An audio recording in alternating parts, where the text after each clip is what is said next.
Hello students, welcome to online class. My name is Vipin. I am your mathematics major. Today I am going to teach you a new topic, matrices. So singular में बोलते हैं matrix, plural में इसका नाम है matrices. और start करते हैं इसके कॉन्सेप्ट देखने. ये आपके लिए बिल्कुल न्यू टॉपिक है, थोड़ा सा सावधानी से समझना और बहुत अच्छा भी है. ठीक है, इतना टफ नहीं. हमने रिमाइंडर एंड फैक्टर थ्योरम खत्म कर लिया है. रिमाइंडर एंड फैक्टर थ्योरम हमारा खत्म हो चुका है. अब ये चैप्टर नंबर है, एक्सरसाइज नंबर है 9th की. यस 9th मैट्रिसेस लिख लो अपने नोटबुक पर मैट्रिसेस. तो मैं ज़्यादा यूज़ नहीं करूँगा, यहीं पर थोड़ा समझाने की कोशिश करूँगा, आप समझो. सबसे पहले क्या लिखा हुआ है, हेडिंग है मैट्रिक्स. आप सबके पास बुक है, बुक नहीं है तो आप यहाँ पर फोकस कर सकते हैं. मैट्रिक्स. अब matrix is a rectangular arrangement of numbers. मतलब कुछ नंबर्स हैं आपके पास, उनको अरेंजमेंट करना है. जैसे ये आप अरेंजमेंट देख रहे हो, ये अरेंजमेंट करना है. तो arrangement in rows and columns. Row क्या होती है, जो हॉरिजॉन्टल लाइन होती है उनको बोलते हैं रो, जो वर्टिकल लाइन होती है उसको बोलते हैं कॉलम. तो रोज एंड कॉलम्स. ठीक है, तो अगर मैं ये दिखाऊं, ठीक है, तो थोड़ा सा मैं पेन भी यूज़ करना पड़ेगा. जस्ट मिनट, इसकी एक पेन.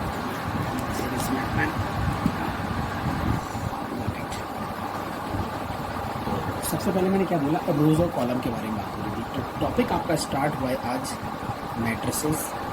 ठीक है, और यही हमने +2 में भी पढ़ाया हुआ है.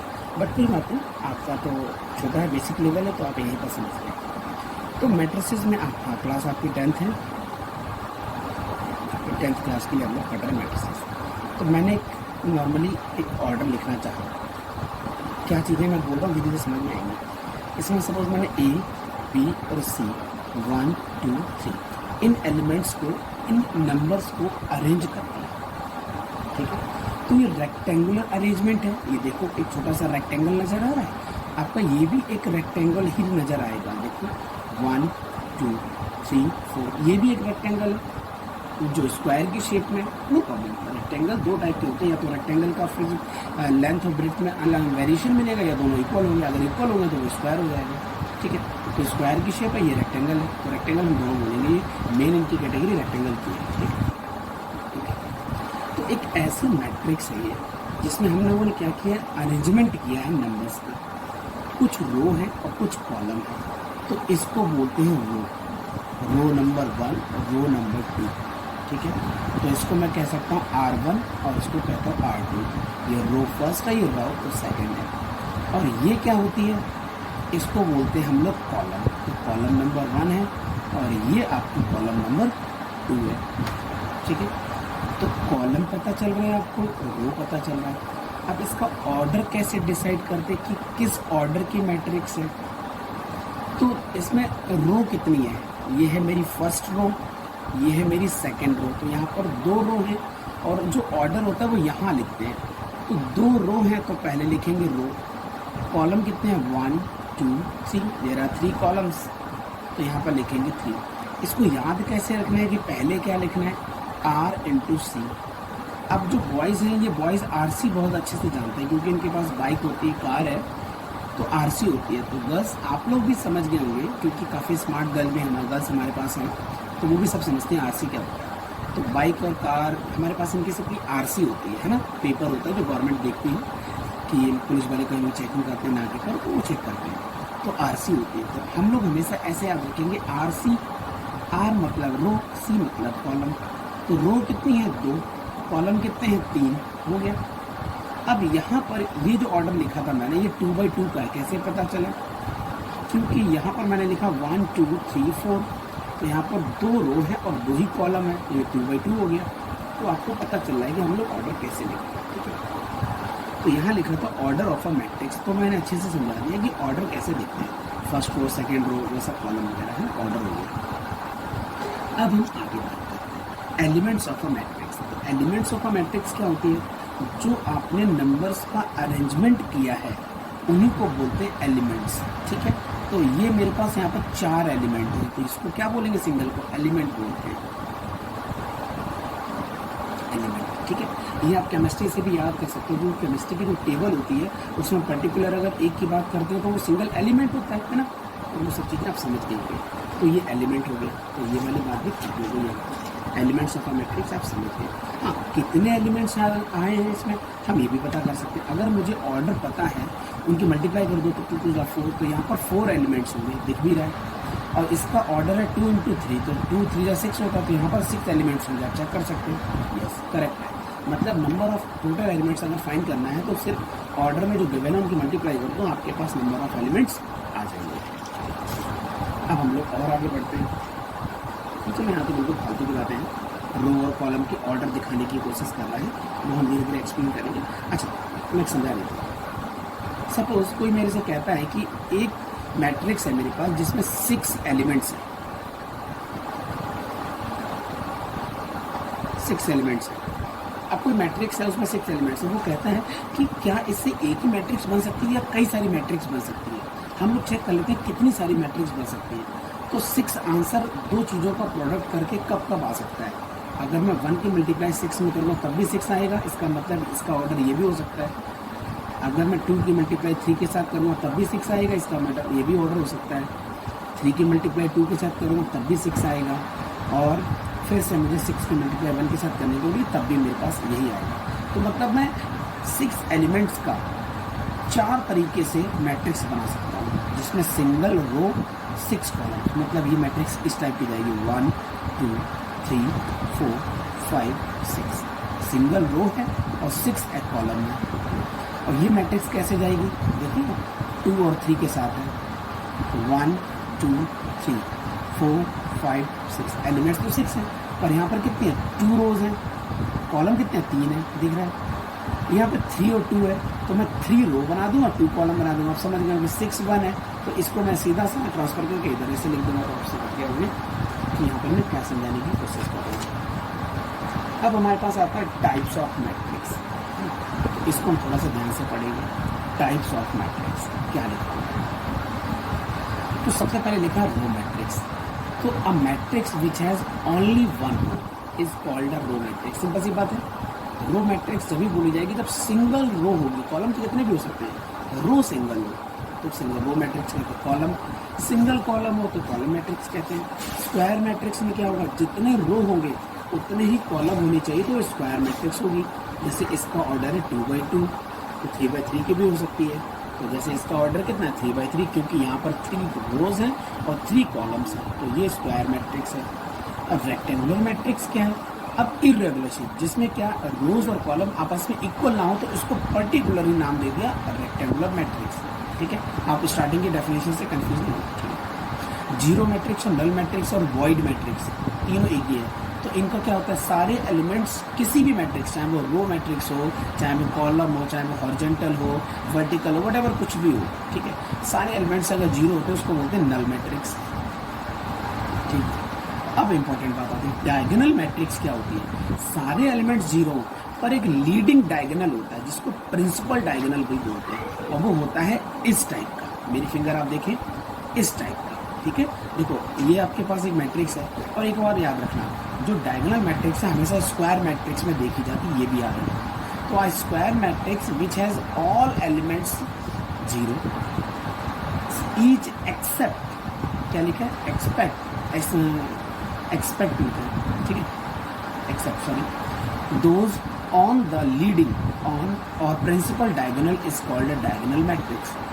तो स्क्वायर मैट्रिक्स के सारे एलिमेंट्स जीरो, सिर्फ लीडिंग डायगोनल के कुछ ना कुछ एलिमेंट्स लिखे होंगे इर्रेगुलर शेप में, उसको बोलते हैं डायगोनल मैट्रिक्स। अब इर्रेगुलर शेप में अगर ये 5 -2 3 लिखा हुआ है, और इसकी पोजीशन पर अगर मैं 5 5 5 लिख दूं, -2 -2 -2 लिख दूं, या 3 3 3 लिख दूं, समझ में आ गया, मतलब एक ही चीज़ लिख दूं कोई भी, तो उसको बोलते हैं स्केलर मैट्रिक्स। ये आपके बुक में नहीं लिखे, आप नोट कर लो जल्दी से, स्केलर मैट्रिक्स मैं लिख देता हूँ नोटबुक पर।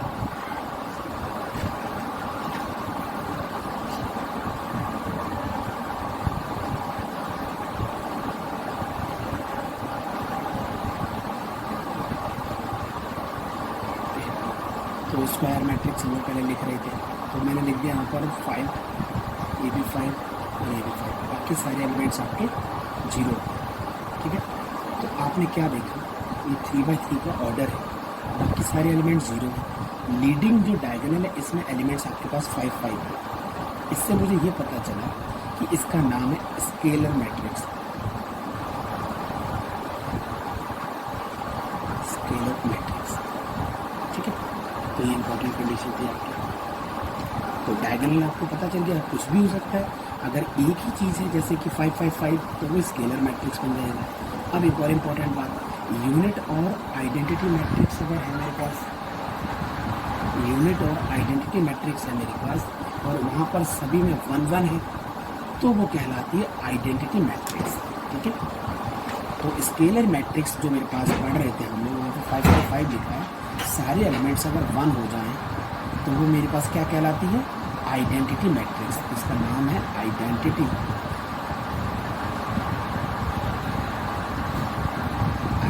मैट्रिक्स। इसका एक और नाम है unit matrix.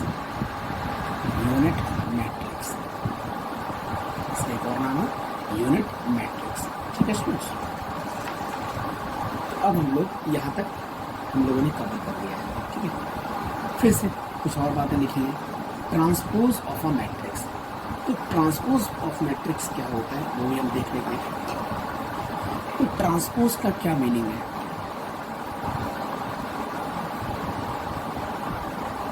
Transpose of a matrix, इसमें क्या होता है कि ऑर्डर को बदल देते हैं। तो जो यहाँ पर ऑर्डर RC था वो CR हो जाएगा, उसको ट्रांसपोज बोलते हैं। सपोज आपके पास ये मैट्रिक्स लिखी है 1 2 3 4 5 6 और इसका ऑर्डर है 2 × 3। तो अगर ये मैट्रिक्स A है, इसका मुझे ट्रांसपोज लिखना है, तो या तो मैं A' लगा दूँ, तो ट्रांसपोज का सिंबल क्या हुआ A', या फिर किसी बुक में AT लिख देते A की पावर T, तो वो भी ट्रांसपोज सिंबल बताती है। वो मैं हो गया क्या? तो अब इस वाली रो का जो पहली रो है उसको कॉलम बना देंगे, पहला कॉलम, तो 1 2 3। जो सेकेंड रो है उसको सेकेंड कॉलम बना देंगे, इट मीन्स 4 5 6। ऑर्डर अब कितना हो जाएगा? ऑब्वियस है, ऑर्डर हो जाएगा 3/2। ऑर्डर आपका RC की जगह CR जैसे नज़र आता है और एलिमेंट्स आपके साथ सामने है, तो पहली रो पहला कॉलम बनेगा, दूसरी रो दूसरा कॉलम बनेगा। याद रखना, जो रो होती है उनको कॉलम बनाना। कैसे मैं याद रखता हूँ? हमेशा ये पेन रखा है सामने, इसको उठा के ऐसे लिखना है। पहली पोजीशन पर है तो पहला आएगा, दूसरी पोजीशन पर है तो दूसरा आएगा। आप कभी गलती नहीं करोगे, याद रखना। ट्रांसपोज मैट्रिक्स, ठीक है, ट्रांसपोज ऑफ अ मैट्रिक्स। अब हम लोग आगे बढ़ते हैं। तो आपने ट्रांसपोज ऑफ अ मैट्रिक्स को देखा। अब अगली हेडिंग है इक्वलिटी ऑफ मैट्रिसेस। तो इक्वलिटी भी देख लेते हैं। तो दो मैट्रिक्स आपस में इक्वल है, इक्वलिटी मैट्रिक्स बात हो रही है। A और B दो मैट्रिक्स है आपस में इक्वल है, तो इनकी क्या क्या कंडीशन हो सकती है? तो पहली कंडीशन यही है कि इनके ऑर्डर सेम होने चाहिए, ऑर्डर सेम होनी चाहिए 100%। पहली कंडीशन ये होनी चाहिए। दूसरी कंडीशन ये होनी चाहिए corresponding element, corresponding elements are equal to each other, are equal to each other। क्या कौन समझ में आ गया? कॉरस्पॉन्डिंग एलिमेंट्स आपस में इक्वल होने चाहिए। सपोज अगर मैं एग्जांपल लेके आपको समझाने की कोशिश करूँ आपको, तो आप शायद आप समझ पाओगे। यहाँ पर एक मैट्रिक्स में ऐसे लिख देता हूँ और यहाँ पर एक मैट्रिक्स ऐसे लिख देता हूँ और इसका ऑर्डर 2/2 का बना देता हूँ, 2/2। यहाँ लिख देता हूँ A और यहाँ लिख देता हूँ 0, ये लिख देता हूँ 5, इसमें लिख देता हूँ B, और यहाँ मैं लिख देता हूँ 3, यहाँ 0, यहाँ लिख देता हूँ C और यहाँ लिख देता हूँ 8। अब मैं बोलता हूँ ये दोनों मैट्रिक्स इक्वल हैं, तो find the value of ABC। तो यहाँ भी 0, यहाँ भी 0 है। ओके, अच्छा लग रहा है। बाकी सारे देखो, तो A यहाँ लिखा, यहाँ 3 लिखा, इसका मतलब A की वैल्यू 3 होगी 100%, क्योंकि ये आपस में इक्वल है, ऑर्डर इनके सेम है, तो कॉरस्पॉन्डिंग एलिमेंट्स आपस में इक्वल होंगे। तो पहली रो और पहला कॉलम का जो एलिमेंट है वो A है। यहाँ पर भी फर्स्ट रो और फर्स्ट कॉलम का जो एलिमेंट है वो भी 3 है, तो 3 और A आपस में इक्वल होंगे। 5 और C इक्वल होगा, B और 8 इक्वल होगा, 0 तो 0 बराबर है ही। समझ में आ गया? तो इक्वलिटी का कॉन्सेप्ट क्या था ये आपको समझ में आ चुका है। इससे ज़्यादा हार्ड नहीं है हमारे सिलेबस में, बहुत बेसिक चीज़ है ना इक्वलिटी मैट्रिक्स। तो अब बस ठीक है, फिर एडिशन की बात करेंगे। अब एडिशन और सब्ट्रैक्शन की बात आती है तो ऑर्डर सेम होना चाहिए, करस्पॉन्डिंग एलिमेंट्स आपस में ऐड हो जाएं, बस ऑर्डर सेम होना चाहिए। अगर सब्ट्रैक्ट करना है तो वो माइनस कर दो बीच में, बस ऑर्डर सेम होना चाहिए, करस्पॉन्डिंग एलिमेंट्स आपस में ऐड हो जाते हैं और आपस में सब्ट्रैक्ट हो जाते हैं। ओके स्टूडेंट्स, तो फिर आज के लिए फिर इतना ही रखते हैं, फिर हम लोग न्यूमेरिकल करेंगे नेक्स्ट क्लास से। Okay students, okay bye bye, take care.